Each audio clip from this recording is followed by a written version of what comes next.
Halo guys, balik lagi dengan Hei, kalian. Jangan apakah lupa kamu pernah berkeinginan untuk kita akan menyelami dasar samudra yang paling dalam? Baiklah, samudra. kamu berkesempatan melakukannya hari ini. Kalian jangan Seberapa lupa lama klik kamu sanggup komen menahan dan napas? share ke teman-teman Hanya kalian. sebentar, jangan khawatir. Masuklah ke kapal selam milikku dan bergabunglah dalam ekspedisi menuju tempat yang paling dalam di dunia. Kapal laut ya guys. Siap? Mari menyelam.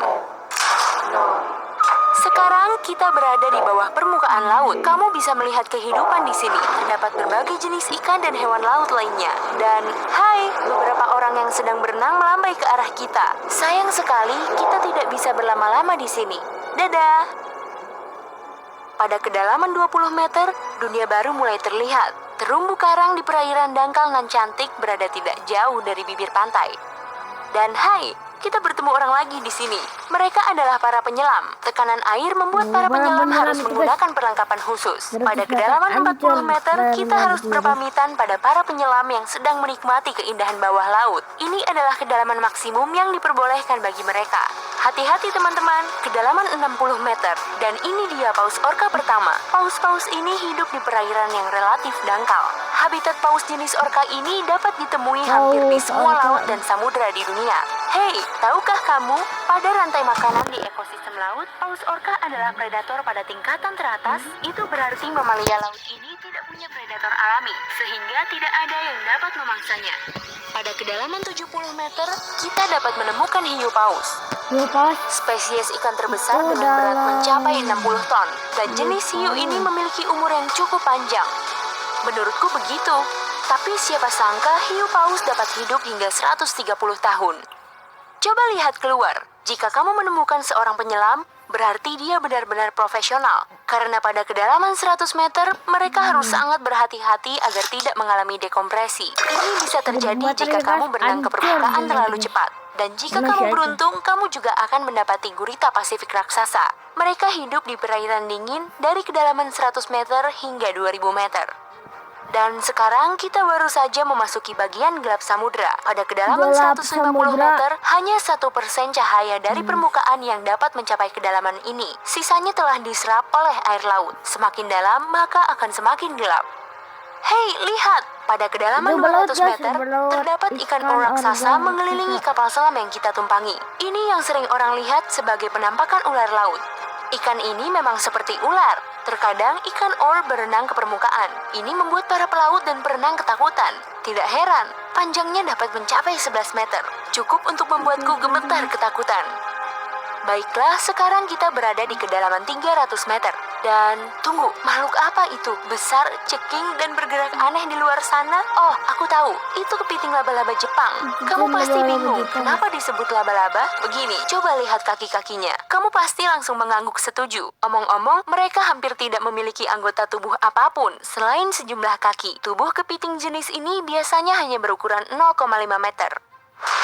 Kita menyelam semakin dalam sekarang. Dan pada kedalaman 500 meter, kamu akan melihat paus biru terakhir yang kita temui. Tidak, ini bukan satu-satunya paus biru. Maksudku, ini adalah kedalaman maksimum yang dapat mereka lalui. Paus-paus ini tidak harus menyelam sedalam itu untuk mencari makanan yang biasanya berada di perairan dangkal. Namun mereka masih bisa menyelam hingga kedalaman tersebut. Mungkin hanya untuk menunjukkan betapa hebatnya mereka. Lagi pula, paus biru adalah makhluk terbesar yang pernah hidup di bumi, baik di laut maupun di darat.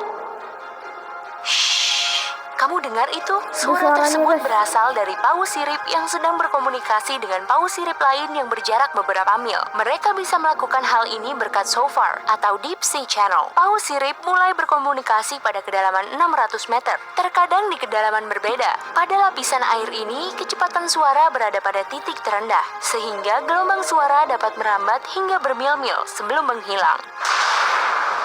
Pada kedalaman 830 meter, kita telah sampai pada titik di mana Burj Khalifa, bangunan tertinggi di dunia, akan tenggelam seluruhnya jika dibangun di bawah laut. Hei, mari kita coba. Sekarang kita memasuki bagian yang sangat menarik dari samudra, di mana cahaya matahari tidak dapat tembus sama sekali dan berbagai makhluk aneh hidup di dalamnya. Salah Cumi-cumi, satunya guys. adalah cumi-cumi raksasa. Cumi-cumi Iya, raksasa. jenis cumi-cumi yang sangat legendaris. Cumi-cumi ini hidup di kedalaman 900 meter. Bayangkan, seekor hewan bermata seukuran frisbee. Paus kepala kotak selalu memburu cumi-cumi raksasa ini. Namun, mereka bisa melawan. Sungguh pengalaman yang menakjubkan jika dapat melihatnya. Dan disinilah kegelapan pekat akhirnya menyelimuti kita. Zona tengah malam. Tekanan di sini sangat besar. Saking besarnya, jika kamu berada di sini tanpa kapal selam, kamu akan remuk hanya dalam 2 detik. Selain itu, kamu tidak bisa melihat apapun.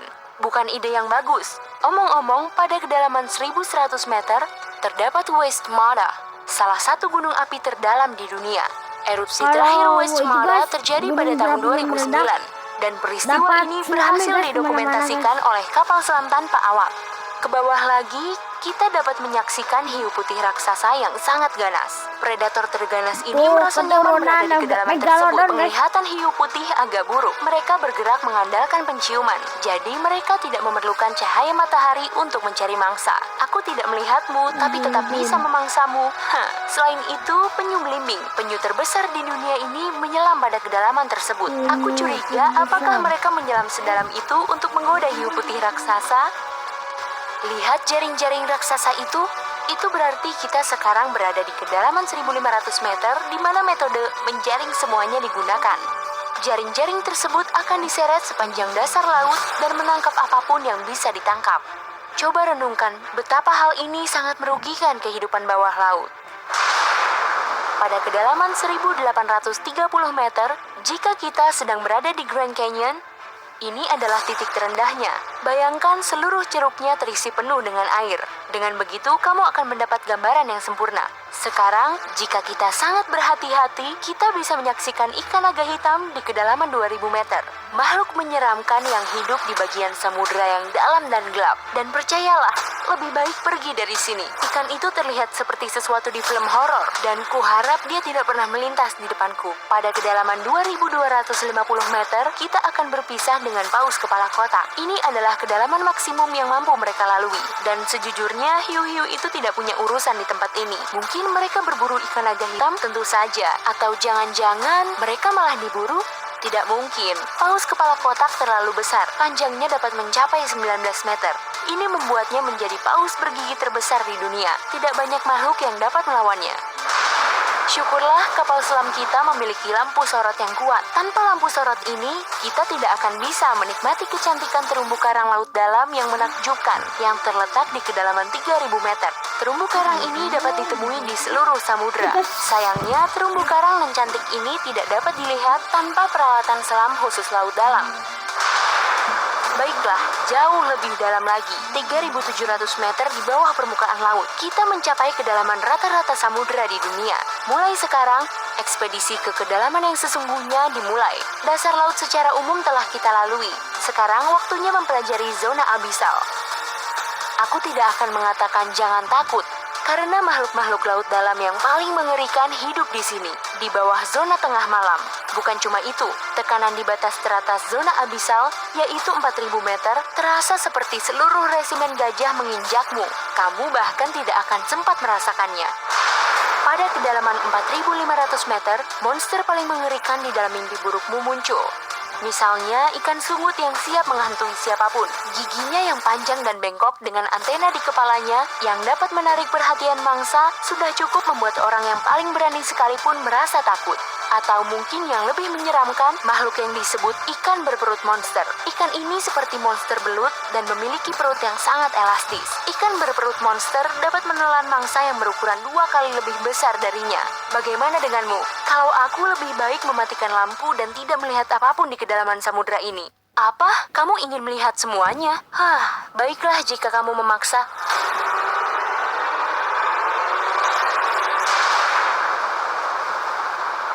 Lihat ke bawah sana. Kamu akan menyaksikan bangkai kapal terdalam yang pernah ditemukan. SS Rio Grande di Atlantik Selatan. Kapal ini tenggelam pada tahun 1941 dan berada di kedalaman 5.760 meter. Tidak heran jika kapal ini baru ditemukan 55 tahun kemudian. Dan sekarang bagian terdalam dan tergelap samudera segera dimulai. Kita sedang menyelam ke dalam Palung Mariana. Secara resmi, palung ini dimulai pada kedalaman 6.000 meter. Tempat ini adalah tempat yang paling tidak tereksplor, sekaligus tempat yang paling diminati oleh para ilmuwan dan petualang. Apa yang ada di dasarnya? Baiklah, kita akan segera mengetahuinya. Tapi sebelum kita sampai di sana, aku ingin menunjukkanmu sesuatu.